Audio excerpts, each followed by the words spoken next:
నేను వ్యతిరేకమైన ఆలోచన ఒప్పుకోవాలి. ఇప్పుడు బిడ్డ ఒప్పుకుంది, అన్నయ్య ఎదుట నా ముఖం చూపించుకోలేకపోతున్నాను. నువ్వు నా బిడ్డగా ధైర్యం నీ కళ్ళ ఉంది. ప్రార్థించి వారిని ఏం చేశాం? ధైర్యం పరిచాం. ఇప్పుడు వారు మన దగ్గర రావాలంటే ఎలా రావాలి? హ్యాపీగా రావాలి, ప్రేమగా వచ్చి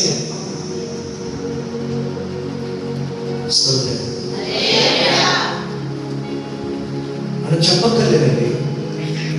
వాక్యం అనే అర్థం ఎదుట అందరికీ తెలిసిపోతుంది తాము ఏమైనాము.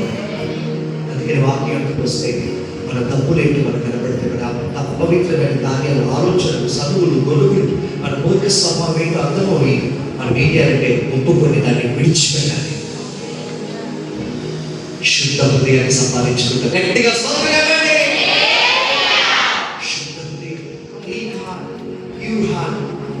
దేవుని చూస్తుంది. 2 ఏం సంపాదించుకుంటాం? 3 అన్నారు కదా. 1 శుద్ధ హృదయం, 2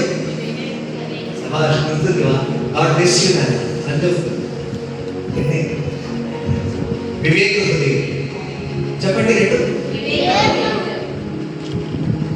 వివేక హృదయం సమస్తాన్ని సంపాదించుకున్నాం. శుద్ధ హృదయం దేవుడిని చూస్తే, వివేక హృదయం దీన్ని జ్ఞాన హృదయం కూడా అన్నారు. సాగుతుంది ఏ హృదయం? జ్ఞాన హృదయం. పగలంతా ఎన్నో ఆలోచనలు వస్తూ ఉంటాయి, మనకి దినమంతా ఎన్నో ఆలోచనలు వస్తూ ఉంటాయి.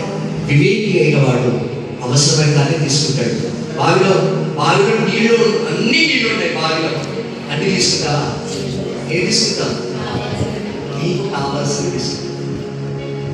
వివేక హృదయం ఉత్తమమైన దాన్ని, శ్రేష్టమైన దాన్ని తీసుకున్నది దేవుని ఎదుగా, దేవుని యొక్క నుండి సమస్తాన్ని పొందుకుంటుంది. ఆమె ఉదాహరణకు సొలొమోను రాజు గురించి మనం చెప్పాలి. ఏం తెలియదు, పొరలేదు,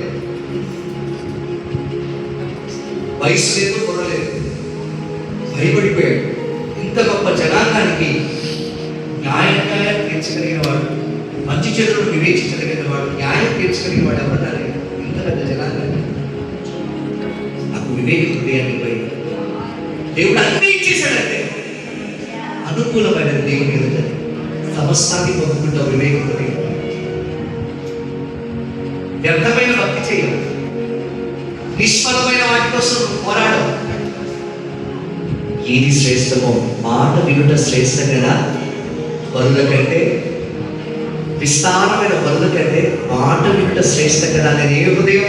వివేక హృదయం. దేవుడికి ఏది నచ్చిందో అది నీకు అర్థమైపోతుంది. నీకు నచ్చింది అది కాదు, దేవుడికి నచ్చినవి చేయడానికి ఆ హృదయం నిన్ను ప్రేరేపిస్తుంది. వివేక హృదయం దేవుని యొక్క శ్రేష్టమైన సంపాదించు.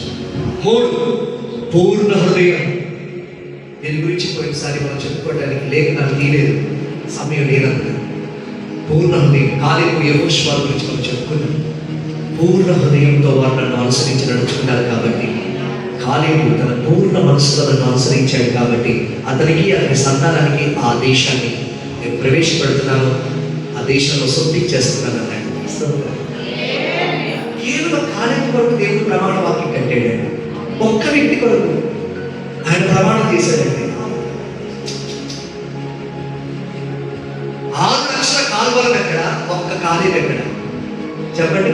6 లక్షల కాల్వలతో దేవుడు ప్రమాణ వాక్యం కట్టాడు.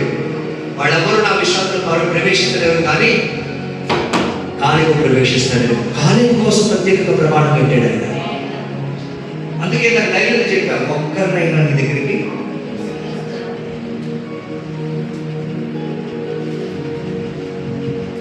కానీ భూమి మీద ప్రాణం ఉన్నంత వరకు దేవుడు ఆశయం తెలుసా?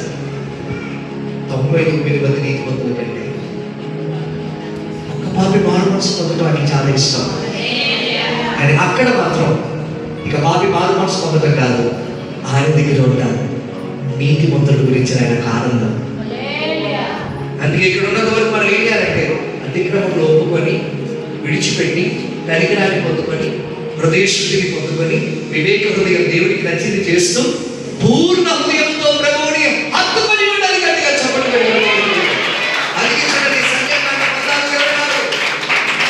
సంఖ్యాకాండం 14:24 త్వరగా కట్ట చదివేసేయాలి.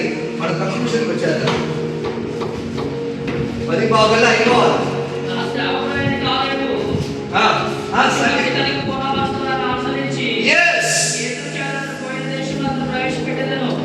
గట్టిగా స్తోత్రం చెప్పండి.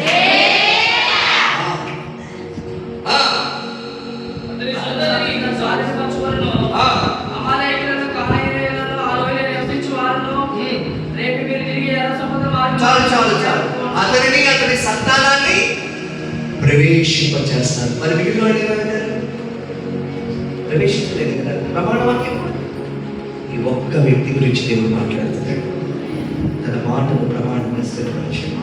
తర్వాత ఆ కాలేబు అంత పూర్ణ మనసుతో ప్రభువుని అనుసరించడానికి కాలేబును ప్రభావితం చేసింది ఏంటయ్యా అంటే మోషే ద్వారా దేవుడు పలికిన వాక్యం. ఏం పలికాడండి? ద్వితీయోపదేశకాండం 1:36. ద్వితీయోపదేశకాండం 1:36.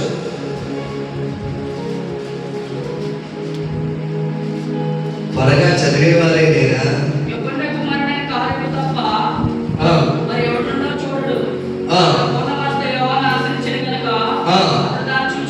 ద్వితీయోపదేశకాండం 6లో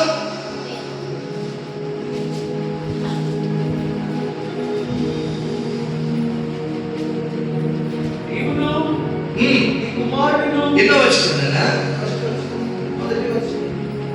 ఓకే, అంటే 5వ వచ్చినట్టు అయితే పర్ఫెక్ట్. 4వ వచ్చిన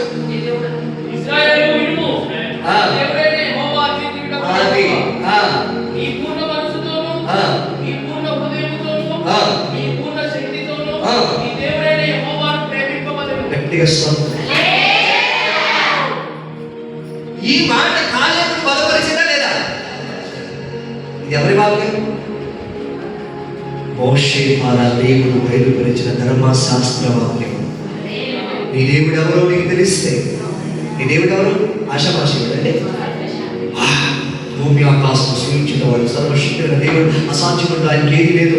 ఆది నుండి ఉన్నవాడు, అనువాడు నేనే, మొదటివాడు కడపటివాడు నేనే, ఆది అంతము నేనే, వర్తమాన భూత భవిష్యత్ కాలంలో సర్వాధికారి దేవుడు ప్రభువుని నేనే, నేను తప్ప వేరొకడు అన్న మహిమాన్వితుడైన దేవుడు ఎవరో నీకు తెలిస్తే ఆయన ఎలా ఆరాధించాలి, ఎలా సేవించాలి, ఎలా ప్రేమించాలో ఆయన చెప్పాడండి. పర్ఫెక్ట్ హార్ట్ కావాలి బిడ్డ, జెన్యూన్ హార్ట్ కావాలి. అన్నిటికంటే నన్ను ప్రేమించగలగాలి. శక్తి లోపం లేకుండా నన్ను ప్రేమించగలగాలి. నిర్మోహమాటంగా నన్ను హత్తుకోగలగాలి. వీడేమనుకుంటారో కాదు, ఆయన తప్ప నీ కళ్ళ ఎవరు కనపడదు. గట్టిగా చెప్పలు గడిపిన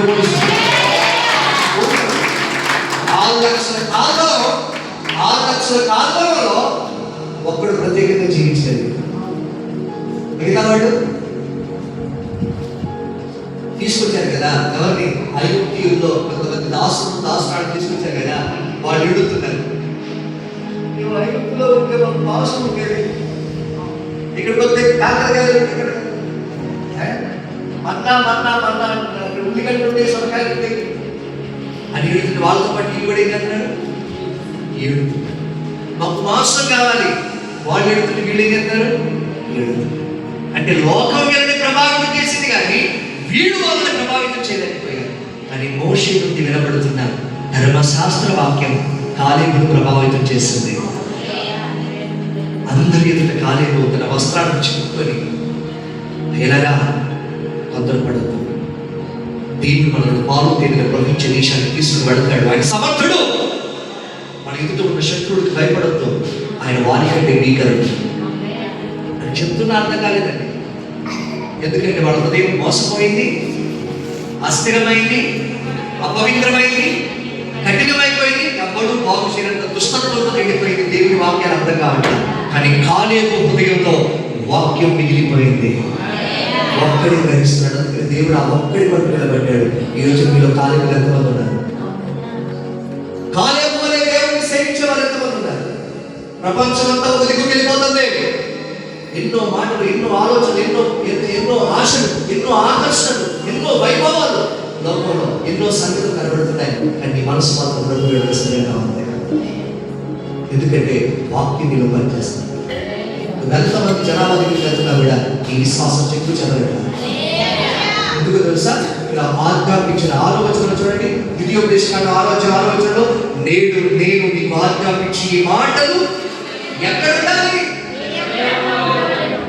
అందుకే నా కుమారుడా, నా మాటలు నీ హృదయంలో గట్టిగా పట్టుకో, వాటిని భద్రం చేసుకో, వాటిని ధ్యానించు. కూర్చున్న, లేచిన, నిద్రిస్తున్న, ప్రయాణంలో ఉన్న వాటిని ఆలోచించు.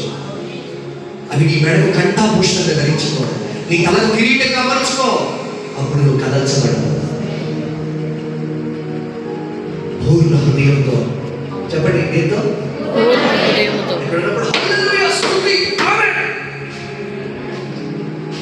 బయటికి వెళ్ళిన తర్వాత నువ్వు గౌరవం కూడా నీకు తెలియదు.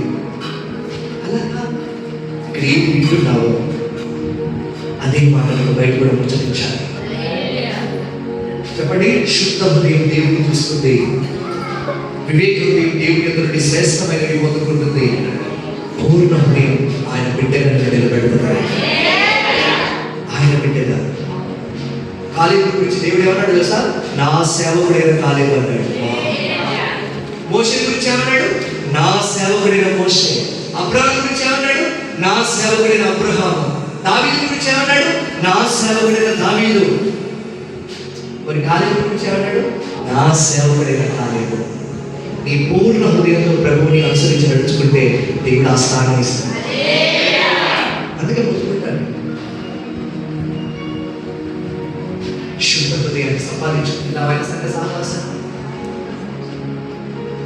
వివేక హృదయం కలుగుతుందా నీకు? ఆయన సన్నిధి సహవాసం. పూర్ణ హృదయంతో నీ ప్రభువైన దేవుడిని సేవిస్తున్నావా? మార్క్స్ 1:22 అంటే అదే ప్రధానమైన ఆజ్ఞ ఏంటి? నీ పూర్ణ హృదయంతో, నీ పూర్ణ ఆత్మతో, నీ పూర్ణ మనసుతో నీ ప్రభువైన దేవుడిని సేవించండి. Not by words, not by talent, but life. With all of your heart, with all of your soul, and with all of your power,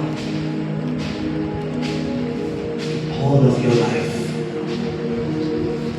నీ పూర్ణ హృదయంతో, నీ పూర్ణ మనసు, నీ పూర్ణ శక్తి, నీ పూర్ణ పరిపూర్ణమైన జీవితంతో ప్రభువుని సేవించడం భక్తి.